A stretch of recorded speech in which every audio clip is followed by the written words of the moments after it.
Hello everyone. Today we will be discussing about classification of the vasculitis and ANCA. I have made this note from rapid revision notes of various institutes and step 1.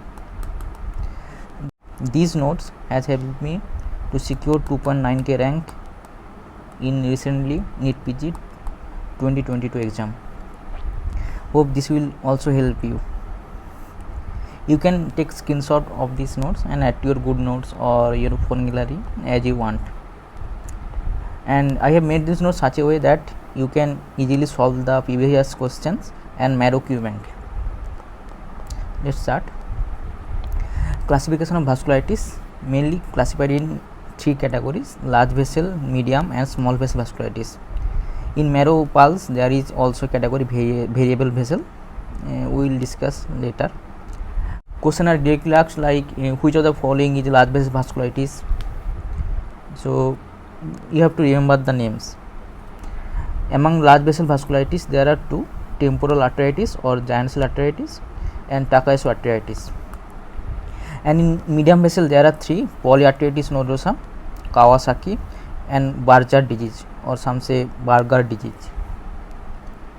And variable vessels there is Behcet and Cogan syndrome. Behcet actually a small vessel disease, more towards small vessel disease.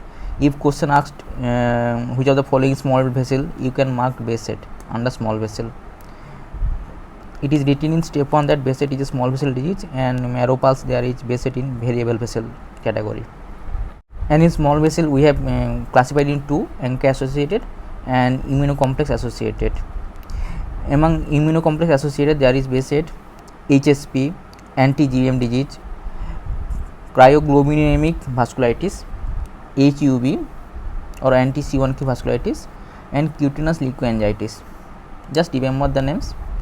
We will discuss the important topics in next video. And in undulged small vessel ANCA associated there is 2 types: C ANCA and P ANCA.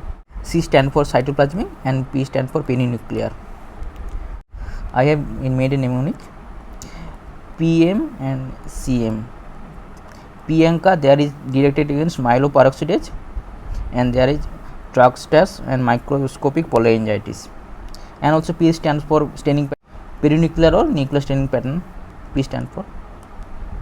And on the other hand, C ANCA there is proteinase 3 PR3, granular cytoplasmic staining, and the disease is granulomatosis with polyangiitis or Wegener granulomatosis.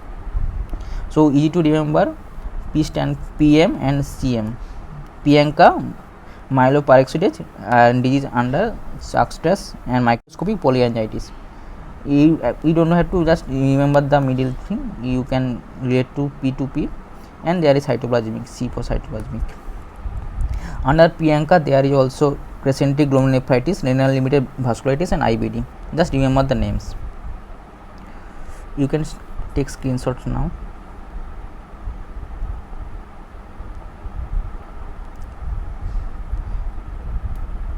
And another common thing asked: which is granulomatosis, which is non-granulomatosis. It is also easy to remember. Large vessel they are granulomatosis, temporal arteritis or giant cell arteritis and Takayasu arteritis. See, and among the ANCA the first ones are granulomatosis. Wegener and Truxtas they are granulomatosis, but the microscopic is non-granulomatosis. Wegener granulomatosis, Truxtas and microscopic. The middle vessel, the medium vessel also are non-granulomatosis. See, polyarteritis nodosa, Kawasaki under non-granulomatosis, and also the immunocomplex mediated they are also non-granulomatosis. Behcet, HSP, cryoglobulinemic vasculitis, cutaneous leukocytoclastic angiitis. In a nutshell, the large one and the ANCA's first 2 they are granulomatosis, and the medium one, the immunocomplex mediated one, and the microscopic polyangiitis they are non-granulomatosis. This is also commonly asked question. In next video we will be discussing vasculitis topics one by one. So see you in next video.